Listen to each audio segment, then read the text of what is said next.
د ملي دفاع وزارت له لوري یو بل زیات خوندور خبر.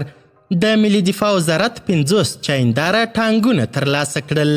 د ملي دفاع وزارت چې سرپرست وزیر یې مولوي محمد یعقوب مجاهد دی او تر ډیره په خپله دنده کې بریالی دی، هره ورځ نوي زیري وړاندې کوي او د پوځي تجهیزاتو د ترمیم لپاره نه ستړي کیدونکې هڅې کوي. دا چې یاد ټانګونه چا او څنګه د افغانستان اسلامي امارت زړورو سرتیرو ته وسپارل، دغه ټانګونه څومره مهم دي او په اړه د ملي دفاع وزارت څه ویلي، بشپړ حال را سره هم دغه روانو ویډیو کې کتلی سئ. سلامونه قدرمنو لیدونکو، مشال پریس یوټیوب چینل ته مو هرکلی کوم.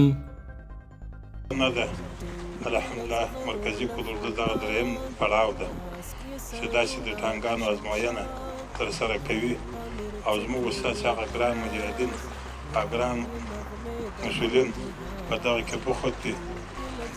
د ملي دفاع وزارت نوي چاینداره ټانګونه ترمیم کړل. د افغانستان د ملي دفاع وزارت پر خپل ایکس یا هم پخواني ټویټر پاڼه په جزئیاتو سره لیکلي دي په 314 مرکزي قلي اردو کې 50 اراده چاینداره ټانګونه ترمیم سول. د ملي دفاع وزارت اړوند د 314 مرکزي قلي اردو دوهمې پلې لیوا د دریم زرهدار کنډک منصوبینو د هڅو په پایله کې 50 اراده چایندار ټانګونه چې په 2 کلونو کې تخریب سوي وو دوباره ترمیم او فعال سول.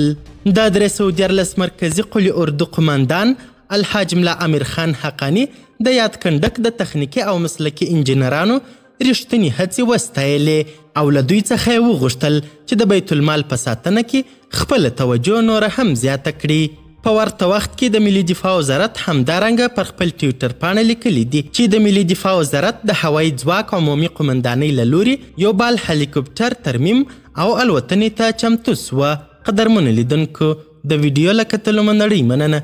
د لا زیاتو او نورو لحظه پر لحظه خبري مطالبو لپاره زموږ همدغه مشال پریس یوټیوب چینل سبسکرایب کړئ. تر بیا او بلې ویډیو ښه وخت ښې چارې، د الله په امان.